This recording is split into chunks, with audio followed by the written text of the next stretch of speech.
ಧೃತಿ ನೇರವಾಗಿ 8ನೇ ಮಹಡಿಯ ಪ್ಯಾಂಟ್ರಿಗೆ ಬಂದು ತಣ್ಣೀರು ಕುಡಿಯುತ್ತಿದ್ದಾಗ ಭವ್ಯ ಮತ್ತು ಸಂತು ಅವಳನ್ನು ಹಿಂಬಾಲಿಸಿಕೊಂಡು ಬಂದರು. ಏನೇ ಧೃತಿ, ಕೋಡ್ ಸಕ್ಸಸ್ ಆದರೂ ಆ ಹಿಟ್ಲರ್ ಯಾಕೆ ಅಷ್ಟೊಂದು ಜೋರಾಗಿ ಗದರಿದ? ಭವ್ಯ ಆತಂಕದಿಂದ ಕೇಳಿದಳು. ಅವನಿಗೆ ಮನುಷ್ಯತ್ವ ಅನ್ನೋದೇ ಇಲ್ಲ ಭವ್ಯ. ನಾನು ಗೆದ್ದಿದ್ದು ಅವನಿಗೆ ತಡೆದುಕೊಳ್ಳೋಕೆ ಆಗ್ತಿಲ್ಲ. ನನ್ನ ಗೋಲ್ಡ್ ಮೆಡಲ್ ಬಗ್ಗೆ ಸದಾ ವ್ಯಂಗ್ಯ ಮಾಡ್ತಾನೆ ಎಂದು ಧೃತಿ ಗ್ಲಾಸ್ ಅನ್ನು ಟೇಬಲ್ ಮೇಲೆ ಜೋರಾಗಿ ಇಟ್ಟಳು. ಸಂತು ತನ್ನ ಕಾಫಿ ಮಗ್ ಹಿಡಿದು ಬಂದು, ಕೂಲ್ ಧೃತಿ ಮೇಡಮ್, ಕೂಲ್. ನಮ್ಮ ಬಾಸ್ ನರನಾಡಿಗಳಲ್ಲೂ ಬರೀ ಈಗೋನೇ ತುಂಬಿದೆ. ಆದರೆ ನಾನೊಂದು ಭರ್ಜರಿ ಐಡಿಯಾ ಮಾಡಿದ್ದೀನಿ. ಇವತ್ತು ಸಂಜೆ ಒಂದು ಇಂಟರ್ನ್ಯಾಷನಲ್ ವಿಡಿಯೋ ಕಾನ್ಫರೆನ್ಸ್ ಮೀಟಿಂಗ್ ಇದೆ. ಅದಕ್ಕೆ ರಘು ಕನೆಕ್ಷನ್ ರೆಡಿ ಮಾಡ್ತಿದ್ದಾನೆ. ನಾವು ಬೇಕಂತಲೇ ಆ ಮೀಟಿಂಗ್ನ ಮೈಕ್ ಸೆಟ್ಟಿಂಗ್ಸ್ನಲ್ಲಿ ಸಣ್ಣ ಚೇಂಜ್ ಮಾಡೋಣ. ಶೌರ್ಯ ಸರ್ ಎಷ್ಟು ಜೋರಾಗಿ ಕೂಗಿದ್ರು ಆ ಕಡೆ ಇರೋ ಕ್ಲೈಂಟ್ಸ್ಗೆ ಸೌಂಡೇ ಕೇಳಿಸ್ಬಾರ್ದು. ಆವಾಗ ಬಾಸ್ ಮುಖ ನೋಡಬೇಕು ಎಂದು ಕಣ್ಣು ಮಿಟುಕಿಸಿದ. ಭವ್ಯ ಗಾಬರಿಯಾಗಿ, ಅಯ್ಯೋ ಸಂತು, ಬೇಡ ಕಣೋ, ಮೈಕ್ ಕೈ ಕೊಟ್ಟರೆ ಇಡೀ ಪ್ರಾಜೆಕ್ಟ್ ಕ್ಯಾನ್ಸಲ್ ಆಗುತ್ತೆ. ಆಮೇಲೆ ನಮ್ಮ ಮೂವರನ್ನು ಕೆಲಸದಿಂದ ಮಾತ್ರವಲ್ಲ, ಬೆಂಗಳೂರಿನಿಂದನೇ ಓಡಿಸ್ಬಿಡ್ತಾರೆ ಎಂದಳು. ಧೃತಿ ಯೋಚಿಸಿ, ಹೌದು ಸಂತು ಸರ್, ಆಫೀಸ್ ಕೆಲಸದಲ್ಲಿ ನಾವು ಆ ಥರ ರಿವೆಂಜ್ ತಗೊಳ್ಳೋದು ಬೇಡ. ಆದರೆ ಅವನು ಇವತ್ತು ಜಪಾನ್ ಪ್ರಿಂಟರ್ ವರ್ಕ್ ಆಗ್ತಿಲ್ಲ ಅಂತ ಕಿರಣ್ ಸರ್ ಹತ್ರ ಕಿರುಚಾಡ್ತಿದ್ನಲ್ಲ, ಅದಕ್ಕೆ ಬೇಕಾದ ಡ್ರೈವರ್ ಸಾಫ್ಟ್ವೇರ್ ಲಿಂಕ್ ನನ್ನ ಹತ್ರ ಇದೆ. ನಾನು ಅದನ್ನು ಕೊಡಲ್ಲ, ಅವನೇ ಒದ್ದಾಡಲಿ ಎಂದಳು ಸಣ್ಣದಾಗಿ ನಕ್ಕು. ತ್ರಿಮೂರ್ತಿಗಳು ಆಫೀಸ್ ಒಳಗೆ ಬಾಸ್ಗೆ ಸಣ್ಣ ಸಣ್ಣ ಕಿರಿಕಿರಿ ಕೊಡಲು ತಮ್ಮದೇ ಆದ ತರಲೆ ಪ್ಲ್ಯಾನ್ಗಳನ್ನು ಮಾಡಿಕೊಳ್ಳಲು ಶುರು ಮಾಡಿದ್ರು. ಅಂದು ಸಂಜೆ 9:30 ಸರಿಯಾದ ಸಮಯ. ಇಡೀ ಆಫೀಸ್ನ ಉದ್ಯೋಗಿಗಳು ಮನೆಗೆ ಹೊರಡಲು ಸಿದ್ಧರಾಗುತ್ತಿದ್ದರು. ಶೌರ್ಯ ತನ್ನ ಕ್ಯಾಬಿನ್ನಲ್ಲಿ ಜಪಾನ್ ಕ್ಲೈಂಟ್ಸ್ ಕಳುಹಿಸಿದ್ದ ಅತ್ಯಂತ ರಹಸ್ಯವಾದ ಬಿಸ್ನೆಸ್ ಡೀಲ್ ಫೈಲ್ಸ್ ಮತ್ತು ಹೊಸ ಸಾಫ್ಟ್ವೇರ್ನ ಸೋರ್ಸ್ ಕೋಡ್ ಅನ್ನು ಪರಿಶೀಲಿಸಿದ್ದ. ಅಷ್ಟರಲ್ಲಿ 50ನೇ ಮಹಡಿಯ ಸಿಸ್ಟಮ್ ಅಡ್ಮಿನ್ ರೂಮ್ನಿಂದ ಜೋರಾದ ಅಲಾರಾಮ್ ಸೌಂಡ್ ಕೇಳಿಸಿತ್ತು. ಬೀಪ್ ಬೀಪ್ ಬೀಪ್ ಎಂದು. ಕಿರಣ್ ಗಾಬರಿಯಿಂದ ಶೌರ್ಯನ ರೂಮ್ ಒಳಗೆ ಓಡಿ ಬಂದರು. Sir, big problem. ಯಾರೋ ನಮ್ಮ ಮೇನ್ ಸರ್ವರ್ ಹ್ಯಾಕ್ ಮಾಡೋಕೆ ಟ್ರೈ ಮಾಡ್ತಿದ್ದಾರೆ. ನಮ್ಮ ಕಂಪನಿಯ ಮೋಸ್ಟ್ ಕಾನ್ಫಿಡೆನ್ಷಿಯಲ್ ಡೇಟಾ ಲೀಕ್ ಆಗ್ತಿದೆ. ವಾಟ್? ಶೌರ್ಯ ತಟ್ಟನೆ ಎದ್ದು ನಿಂತು ಮೇನ್ ಆಫೀಸ್ ಹಾಲ್ಗೆ ಬಂದ. ಇಡೀ ಆಫೀಸ್ ಫ್ಲೋರ್ನ ಕಂಪ್ಯೂಟರ್ ಸ್ಕ್ರೀನ್ಗಳು ಕೆಂಪು ಬಣ್ಣಕ್ಕೆ ತಿರುಗಿದ್ದವು. ಧೃತಿ ತಕ್ಷಣ ತನ್ನ ಡೆಸ್ಕ್ನಿಂದ ಎದ್ದು ಮೇನ್ ಸರ್ವರ್ ಕಂಪ್ಯೂಟರ್ ಹತ್ತಿರ ಓಡಿದಳು. ಇವಳ ಇಂಜಿನಿಯರಿಂಗ್ ಬುದ್ಧಿ ತಕ್ಷಣ ಅಲರ್ಟ್ ಆಯಿತು. ಅವಳು ಕೀಬೋರ್ಡ್ ಮೇಲೆ ಕೈಯಾಡಿಸಿ ಕೋಡ್ಗಳನ್ನು ವೆರಿಫೈ ಮಾಡಲು ಶುರು ಮಾಡಿದ್ಲು. ಸಂತು ಮತ್ತು ರಘು ಕೂಡ ಅವಳ ಪಕ್ಕದಲ್ಲಿ ಬಂದು ನಿಂತರು. ಧೃತಿ ಮೇಡಮ್, ಇದು ಹೊರಗಿನಿಂದ ಆಗಿರೋ ಹ್ಯಾಕಿಂಗ್ ಅಲ್ಲ. ನಮ್ಮ ಕಂಪನಿಯ ಒಳಗಿನ ಸಿಸ್ಟಮ್ನಿಂದನೇ ಯಾರೋ ವೈರಸ್ ಅಪ್ಲೋಡ್ ಮಾಡಿದ್ದಾರೆ. ಇವತ್ತು ಬೆಳಗ್ಗೆ ಆದ ಸಾಫ್ಟ್ವೇರ್ ಅಪ್ಗ್ರೇಡ್ ಸಮಯದಲ್ಲಿ ಈ ಕಳಪೆ ತಂತ್ರಜ್ಞಾನ ಕೋಡ್ ಒಳಗೆ ನುಗ್ಗಿದೆ ಎಂದ ಸಂತು ಬೆವರುತ್ತಾ. ಶೌರ್ಯ ಧೃತಿಯ ಹತ್ತಿರ ಬಂದು ಕೆಂಡದಂತಹ ಕಣ್ಣುಗಳಿಂದ ಅವಳನ್ನು ನೋಡಿ ಜೋರಾಗಿ ಕೂಗಿದ. ಧೃತಿ ಹೆಗಡೆ, ಇವತ್ತು ಬೆಳಗ್ಗೆ ಈ ಸಾಫ್ಟ್ವೇರ್ ಕೋಡಿಂಗ್ ಎರರ್ಸ್ ಕ್ಲಿಯರ್ ಮಾಡಿದ್ದು ನೀನು ತಾನೇ? ಇಡೀ ಸಿಸ್ಟಮ್ ಪರ್ಫೆಕ್ಟ್ ಆಗಿದೆ ಅಂತ ಚಾಲೆಂಜ್ ಮಾಡಿದ್ದೆ. ಈಗ ನೋಡಿದರೆ ನಮ್ಮ ಕಂಪನಿಯ ಕೋಟ್ಯಾಂತರ ರೂಪಾಯಿ ಬೆಲೆ ಬಾಳುವ ಸೋರ್ಸ್ ಕೋಡ್ ಲೀಕ್ ಆಗ್ತಾ ಇದೆ. ಇದಕ್ಕೆ ನೀನೇ ಕಾರಣ. You are a fraud. ಇಡೀ ಆಫೀಸ್ ಸ್ಟಾಫ್ ದಂಗಾಗಿ ನೋಡುತ್ತಿದ್ರು. ಧೃತಿಯ ಇಡೀ ಪ್ರಪಂಚವೇ ಒಂದು ಕ್ಷಣ ಶೂನ್ಯವಾಗಿತ್ತು. ತಾನು ಕಷ್ಟಪಟ್ಟು ಬರೆದ ಕೋಡ್ನಲ್ಲಿ ವೈರಸ್ ಬಂದಿದ್ದು ಹೇಗೆ? ಶೌರ್ಯ ಎಲ್ಲರ ಮುಂದೆ ತನ್ನ ಮೇಲೆ ಇಷ್ಟು ದೊಡ್ಡ ಕಳಂಕ ಹೊರಿಸುತ್ತಿರುವುದನ್ನು ಕೇಳಿ ಅವಳ ಸ್ವಾಭಿಮಾನಕ್ಕೆ ಭೀಕರವಾದ ಹೊಡೆತ ಬಿದ್ದಿತ್ತು. ಸರ್, ನಾನು ಯಾವುದೇ ವೈರಸ್ ಅಪ್ಲೋಡ್ ಮಾಡಿಲ್ಲ. ನನ್ನ ಕೋಡ್ ಪರ್ಫೆಕ್ಟ್ ಆಗಿತ್ತು. ಯಾರೋ ಬೇಕಂತಲೇ ನನ್ನ ಕೋಡ್ ಅನ್ನು ಟ್ಯಾಂಪರ್ ಮಾಡಿದ್ದಾರೆ ಎಂದು ಧೃತಿ ಧ್ವನಿ ಏರಿಸಿ ಹೇಳಿದಳು. Stop it. ಇನ್ನು 2 ನಿಮಿಷದಲ್ಲಿ ಈ ಹ್ಯಾಕಿಂಗ್ ನಿಲ್ಲದಿದ್ದರೆ ನಿನ್ನನ್ನು ನೇರವಾಗಿ ಪೊಲೀಸ್ ಕೈಗೆ ಒಪ್ಪಿಸ್ತೀನಿ ಎಂದು ಶೌರ್ಯ ಹಲ್ಲು ಕಡಿದನು. ಧೃತಿ ಕಣ್ಣಲ್ಲಿ ನೀರು ತುಂಬುತ್ತಿದ್ದರೂ ತನ್ನನ್ನು ತಾನು ಸಾಬೀತುಪಡಿಸಿಕೊಳ್ಳಲು ಕೀಬೋರ್ಡ್ ಮೇಲೆ ಅತಿ ವೇಗವಾಗಿ ಬೆರಳುಗಳನ್ನು ಓಡಿಸಿದಳು. ಅವಳು ಹ್ಯಾಕರ್ಸ್ ಬಳಸುತ್ತಿದ್ದ IP ಅಡ್ರೆಸ್ ಅನ್ನು ಟ್ರ್ಯಾಕ್ ಮಾಡಲು ಶುರು ಮಾಡಿದ್ಳು. ಕಥೆಯಲ್ಲಿ ಈಗ ಯಾರೂ ಊಹಿಸದ ಅತಿ ದೊಡ್ಡ ರಹಸ್ಯ ಶತ್ರುವಿನ ಎಂಟ್ರಿ ಕಾಯುತ್ತಿತ್ತು. ಆಫೀಸ್ ಆವರಣದಲ್ಲಿ ಲೂಪ್ ಆಗ್ತಿದ್ದ ಕೆಂಪು ಅಲಾರಾಮ್ ಬೆಳಕು ಧೃತಿಯ ಮುಖದ ಮೇಲೆ ಬಿಂಬಿತವಾಗ್ತಿತ್ತು. ಸುತ್ತಲೂ ನಿಂತಿದ್ದ ಅಧಿಕಾರಿಗಳ ಪಿಸುಮಾತು, ಶೌರ್ಯನ ಕೆಂಡದಂತಹ ಕಣ್ಣುಗಳು ಮತ್ತು ಪೊಲೀಸ್ನ ಕೇಸಿನ ಬೆದರಿಕೆ ಯಾವುದು ಧೃತಿಯ ಕಣ್ಣಿಗೆ ಬೀಳ್ತಿರಲಿಲ್ಲ. ಅವಳ ಗಮನವೆಲ್ಲ ಕೇವಲ ತನ್ನ ಕಂಪ್ಯೂಟರ್ ಸ್ಕ್ರೀನ್ ಮೇಲಿತ್ತು. ಅವಳ ಬೆರಳುಗಳು ಕೀಬೋರ್ಡ್ಗಳ ಮೇಲೆ ಅತಿ ವೇಗವಾಗಿ ನರ್ತಿಸುತ್ತಿದ್ದವು.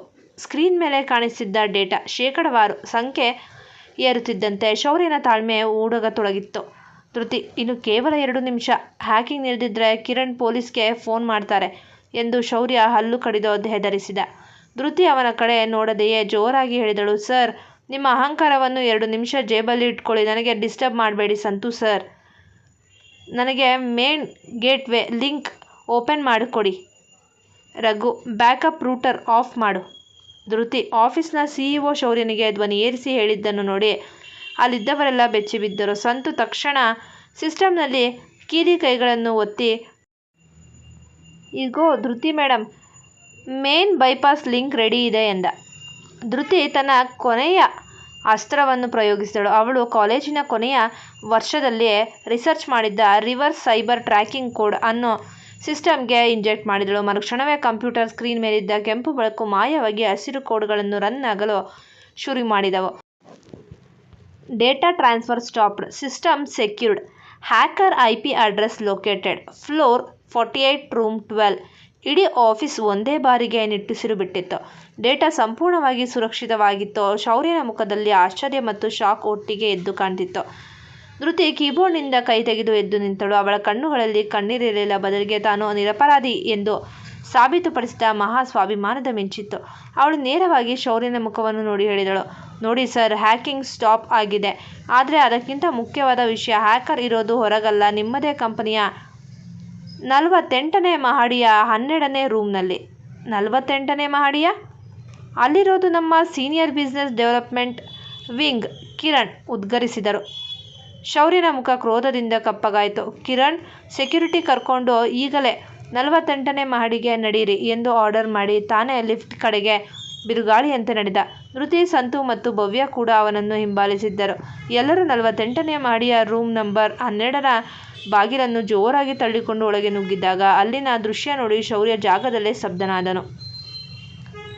ಅಲ್ಲಿ ಕಂಪ್ಯೂಟರ್ ಮುಂದೆ ಕುಳಿತು ಪೆನ್ ಡ್ರೈವ್ ಎಳೆಯಲು ಒದ್ದಾಡುತ್ತಿದ್ದ ವ್ಯಕ್ತಿ ಬೇರೆ ಯಾರೂ ಅಲ್ಲ, ಶೌರ್ಯನ ಸ್ವಂತ ಚಿಕ್ಕಪ್ಪನ ಮಗ Vardhan, group of vice president Siddharth Vardhan. Siddharth. ಶೌರ್ಯನ ಧ್ವನಿ ಇಡೀ ರೂಮ್ನಲ್ಲಿ ಗುಡುಗಿದಂತೆ ಕೇಳಿಸಿತ್ತು. ಸಿದ್ಧಾರ್ಥ್ ಹೆದರಿ ಕೈಯಲ್ಲಿದ್ದ ಪೆನ್ ಡ್ರೈವ್ ಅನ್ನು ನೆಲಕ್ಕೆ ಹಾಕಿದ್ದ. ಶೌರ್ಯ, ಅದು ನಾನು ಎಂದು ತೊದಲಲು ಶುರು ಮಾಡಿದ್ದ. ಕಿರಣ್ ತಕ್ಷಣ ನೆಲದ ಮೇಲಿದ್ದ ಪೆನ್ ಡ್ರೈವ್ ಎತ್ತಿಕೊಂಡು ಲ್ಯಾಪ್ಟಾಪ್ಗೆ ಕನೆಕ್ಟ್ ಮಾಡಿ ನೋಡಿದರು. ಸರ್, ಇದರಲ್ಲಿ ನಮ್ಮ ಹೊಸ ಸಾಫ್ಟ್ವೇರ್ನ ಸೋರ್ಸ್ ಕೋಡ್ ಇದೆ. ಸಿದ್ಧಾರ್ಥ್ ಸರ್, ಇದನ್ನು ನಮ್ಮ ರೈವಲ್ ಕಂಪನಿಗೆ ಮಾರಾಟ ಮಾಡಲು ಡೀಲ್ ಮಾಡಿಕೊಂಡಿದ್ದಾರೆ. ಇವತ್ತು ಬೆಳಗ್ಗೆ ಧೃತಿ ಬರೆದ ಕೋಡ್ ಹಳೆಯ ಸರ್ವರ್ನಲ್ಲಿ ರನ್ ಆಗುವಾಗ ಇವರು ಆ ರೂಮ್ಗೆ ಹೋಗಿ ವೈರಸ್ ಲಿಂಕ್ ಅಪ್ಲೋಡ್ ಮಾಡಿದ್ದಾರೆ ಎಂದು ಸತ್ಯವನ್ನು ಹೊರಹಾಕಿದರು. ಶೌರ್ಯ ಸಿದ್ಧಾರ್ಥ್ನ ಕಾಲರ್ ಹಿಡಿದು ಗೋಡೆಗೆ ಅಪ್ಪಳಿಸಿದ್ದ. ನನ್ನದೇ ರಕ್ತವಾಗಿ ನಿಂತು ನನಗೆ ಬೆನ್ನು ಮೂಳೆಗೆ ಚೂರಿ ಹಾಕ್ತೀಯಾ? ಧೃತಿ ಎಂಬ ಹೊಸ ಹುಡುಗಿಯ ಮೇಲೆ ಕಳಂಕ ಹೊರಿಸಿ ನನ್ನ ಕಂಪನಿಯನ್ನು ಬಲಿ ಕೊಡೋಕೆ ನೋಡ್ತಿದ್ದೀಯಾ ಎಂದು ಜೋರಾಗಿ ಕಿರ್ಚಿದ್ದ. ಸಿದ್ಧಾರ್ಥ್ ತಲೆ ತಗ್ಗಿಸಿ ನಿಂತಿದ್ದ. ಶೌರ್ಯ ಸೆಕ್ಯೂರಿಟಿಗೆ ಸೈನ್ ಮಾಡಿ ಇವನನ್ನು ಪೊಲೀಸ್ಗೆ ಒಪ್ಪಿಸಿ ನಮ್ಮ ಲೀಗಲ್ ಟೀಮ್ ಇವನ ಮೇಲೆ ಆ್ಯಕ್ಷನ್ ತಗೊಳ್ಳಿ ಎಂದು ಆರ್ಡರ್ ಮಾಡಿದ್ದ. ಈ ದೊಡ್ಡ ಹೈಡ್ರಾಮಾ ಮುಗಿದು ಎಲ್ಲವೂ ತಿಳಿಯಾಗುವಾಗ ರಾತ್ರಿ 9:30 ಆಗಿತ್ತು. ಆಫೀಸ್ನ ಬಹುತೇಕ ಸಿಬ್ಬಂದಿ ಮನೆಗೆ ಹೋಗಿದ್ದರು. ಆದರೆ 8ನೇ ಮಹಡಿಯ ಪ್ಯಾಂಟ್ರಿಯಲ್ಲಿ ಧೃತಿ, ಭವ್ಯ ಮತ್ತು ಸಂತು ಒಟ್ಟಿಗೆ ಕುಳಿತು ಮಸಾಲೆ ದೋಸೆ ತಿನ್ನುತ್ತಾ ಸಂಭ್ರಮಿಸುತ್ತಿದ್ದರು. ಸಂತು ದೋಸೆ ತುಂಡನ್ನು ಬಾಯಿಗೆ ಹಾಕಿಕೊಳ್ಳುತ್ತಾ ಜೋರಾಗಿ ನಕ್ಕ. ಮೈ ಗಾಡ್ ಧೃತಿ ಮೇಡಮ್, ಇವತ್ತು ನೀವು ಸೂಪರ್ ವಿಮೆನ್ ಥರ ಎಂಟ್ರಿ ಕೊಟ್ರಿ ಗೊತ್ತಾ? ಆ ಶೌರ್ಯ ಸರ್ ಮುಖ ನೋಡಬೇಕಿತ್ತು. ಸ್ವಂತ ಚಿಕ್ಕಪ್ಪನ ಮಗನೇ ಕಳ್ಳ ಅಂತ ಗೊತ್ತಾದಾಗ ಬಾಸ್ ಮುಖ ಪಂಚಾಮೃತ ಕುಡಿದ ಹಾಗೆ ಆಗಿತ್ತು. ಭವ್ಯ ಧೃತಿಯ ಹೆಗಲ ಮೇಲೆ ಕೈ ಇಟ್ಟು, ಹೌದು ಧೃತಿ, ನೀನು ಇವತ್ತು ಕೋಡಿಂಗ್ ಮಾಡದೇ ಇದ್ದಿದ್ರೆ ಇಷ್ಟೊತ್ತಿಗೆ ನಾವು ಪೊಲೀಸ್ ಸ್ಟೇಷನ್ನಲ್ಲಿ ಇರಬೇಕಿತ್ತು. ಆ ಸೈಕೋ ಬಾಸ್ ನಿನ್ನ ಹತ್ರ ಸಾರಿ ಕೇಳಲೇಬೇಕು ಎಂದಳು ಸೀರಿಯಸ್ ಆಗಿ. ಧೃತಿ ಬೇಸರದಿಂದ ನಕ್ಕು, ಅವನ ಸಾರಿ ಕೇಳೋದ? ಅಹಂಕಾರದ ಬೆಟ್ಟದ ತಲೆಯಲ್ಲಿ ಸಾರಿ ಅನ್ನೋ ಪದನೇ ಇಲ್ಲ ಭವ್ಯ. ಅವನು ನಿರಪರಾಧಿ ಅಂತ ಗೊತ್ತಾದ ಮೇಲೂ ನನ್ನ ಕಡೆ ಒಮ್ಮೆಯೂ ತಿರುಗಿ ನೋಡದೆ ಹೊರಟು ಹೋದ. ಅವನಿಗೆ ಬೇರೆಯವರ ತಪ್ಪು ಹುಡುಕೋಕೆ ಮಾತ್ರ ಗೊತ್ತು, ತನ್ನ ತಪ್ಪು ಒಪ್ಪಿಕೊಳ್ಳೋಕೆ ಬರಲ್ಲ ಎಂದಳು. ಅಷ್ಟರಲ್ಲಿ ಪ್ಯಾಂಟ್ರಿ ಬಾಗಿಲು ತೆರೆಯಿತು. ಒಳಗೆ ಬಂದ ಕಿರಣ್ ಸರ್ ಧೃತಿಯನ್ನು ನೋಡಿ ಮುಗುಳ್ನಕ್ಕರು. ಧೃತಿ, ಶೌರ್ಯ ಸರ್ ನಿನ್ನನ್ನು ತನ್ನ ಕ್ಯಾಬಿನ್ಗೆ ಕರೆದಿದ್ದಾರೆ. ಈ ಬಾರಿ ಲೇಟ್ ಮಾಡಬೇಡ, ಹೋಗು ಎಂದರು. ಸಂತು ತಕ್ಷಣ ಧೃತಿಯ ಕಿವಿಯ ಹತ್ತಿರ ಬಂದು, ಹೋಗಿ ಬನ್ನಿ ಝಾನ್ಸಿ ರಾಣಿ, ಈ ಬಾರಿ ಬಾಸ್ ಕೋಟೆಯನ್ನು ಸಂಪೂರ್ಣವಾಗಿ ಧ್ವಂಸ ಮಾಡಿ ಬನ್ನಿ ಎಂದು ತರಲೆಯಿಂದ ಹರಸಿದ. ಧೃತಿ 50ನೇ ಮಹಡಿಯ ಶೌರ್ಯನ ಕ್ಯಾಬಿನ್ ಬಾಗಿಲು ತಟ್ಟಿದ್ದಳು. ಒಳಗಿನಿಂದ ಯಾವುದೇ ಧ್ವನಿ ಬರಲಿಲ್ಲ. ಅವಳು ಮೆಲ್ಲಗೆ ಬಾಗಿಲು ತಳ್ಳಿ ಒಳಗೆ ಹೋದಳು. ಕ್ಯಾಬಿನ್ ಲೈಟ್ಸ್ ಡಿಮ್ ಆಗಿದ್ದವು. ಶೌರ್ಯ ಆ ಬೃಹತ್ ಗಾಜಿನ ಕಿಟಕಿಯ ಬಳಿ ನಿಂತು ಹೊರಗಿನ ಬೆಂಗಳೂರಿನ ರಾತ್ರಿಯ ಬೆಳಕನ್ನು ನೋಡ್ತಿದ್ದ. ಅವನ ಕೈಯಲ್ಲಿದ್ದ ಕೋಟ್ ಪಕ್ಕದ ಸೋಫಾದ ಮೇಲಿತ್ತು. ಅವನ ಬೆನ್ನು ಮಾತ್ರ ಧೃತಿಗೆ ಕಾಣಿಸ್ತಿತ್ತು. ಸರ್ ಕರೆದ್ರಂತೆ? ಧೃತಿ ಗಂಭೀರವಾಗಿ ಕೇಳಿದ್ಲು. ಶೌರ್ಯ ನಿಧಾನವಾಗಿ ಹಿಂದೆ ತಿರುಗಿದನು. ಅವನ ಕಣ್ಣುಗಳಲ್ಲಿ ಎಂದಿನ ಆ ಕ್ರೋಧವಿರಲಿಲ್ಲ. ಬದಲಿಗೆ ಒಂದು ರೀತಿಯ ನಿಶ್ಶಬ್ದ ಮತ್ತು ಸೋಲಿನ ಭಾವವಿತ್ತು. ಅವನು ಹೆಜ್ಜೆ ಇಡುತ್ತಾ ಧೃತಿಯ ತೀರಾ ಹತ್ತಿರ ಬಂದು ನಿಂತನು. ಇಬ್ಬರ ನಡುವೆ ಕೇವಲ 1 ಅಡಿಯಷ್ಟೇ ಅಂತರವಿತ್ತು. ಇವತ್ತು ನನ್ನಿಂದ ದೊಡ್ಡ ತಪ್ಪಾಯಿತು ಧೃತಿ ಹೆಗಡೆ. ಶೌರ್ಯನ ಧ್ವನಿ ಅತ್ಯಂತ ಕಡಿಮೆ ಇತ್ತು. ಇಷ್ಟು ದಿನ ಕಟುವಾಗಿ ಮಾತನಾಡಿದ್ದನ್ನು ಆ ಬಾಯಿಯಿಂದ ಇಂತಹ ಮಾತು ಕೇಳಿ ಧೃತಿ ಆಶ್ಚರ್ಯದಿಂದ ಕಣ್ಣು ದೊಡ್ಡದು ಮಾಡಿದ್ದಳು. ನನ್ನ ಸ್ವಂತ ಕುಟುಂಬದವನೇ ನನ್ನನ್ನು ವಂಚಿಸುತ್ತಿದ್ದಾನೆ ಎಂಬ ಸತ್ಯ ಗೊತ್ತಿಲ್ಲದೆ ನಿನ್ನ ಶ್ರಮ ಮತ್ತು ಪ್ರಾಮಾಣಿಕತೆಯನ್ನು ಶಂಕಿಸಿದ್ದೆ. ಎಲ್ಲರ ಮುಂದೆ ನಿನ್ನ ಮೇಲೆ ಫ್ರಾಡ್ ಅಂತ ಕಳಂಕ ಹೊರಿಸಿದೆ. ಐ ಆಮ್ ರಿಯಲಿ ಸಾರಿ ಎಂದು ಶೌರ್ಯ ತನ್ನ ಇಡೀ ಲೈಫ್ನಲ್ಲಿ ಮೊದಲ ಬಾರಿಗೆ ಒಬ್ಬ ಸಾಮಾನ್ಯ ಹುಡುಗಿಯ ಮುಂದೆ ತಲೆ ತಗ್ಗಿಸಿ ಸಾರಿ ಕೇಳಿದನು. ಧೃತಿ ಒಂದು ಕ್ಷಣ ಮೂಕ ವಿಸ್ಮಿತಳಾದಳು. ಅವಳ ಸ್ವಾಭಿಮಾನಕ್ಕೆ ಬಿದ್ದ ಹೊಡೆತಕ್ಕೆ ಈ ಒಂದು ಸಾರಿ ಮುಲಾಮು ಹಚ್ಚಿದಂತಾಯಿತು. ಆದರೆ ಅವಳು ತಕ್ಷಣ ಕರಗಲಿಲ್ಲ. ನಿಮ್ಮ ಸಾರಿಯಿಂದ ನನ್ನ ಮನಸ್ಸಿಗೆ ಆದ ನೋವು ಕಮ್ಮಿ ಆಗಿಲ್ಲ ಸರ್.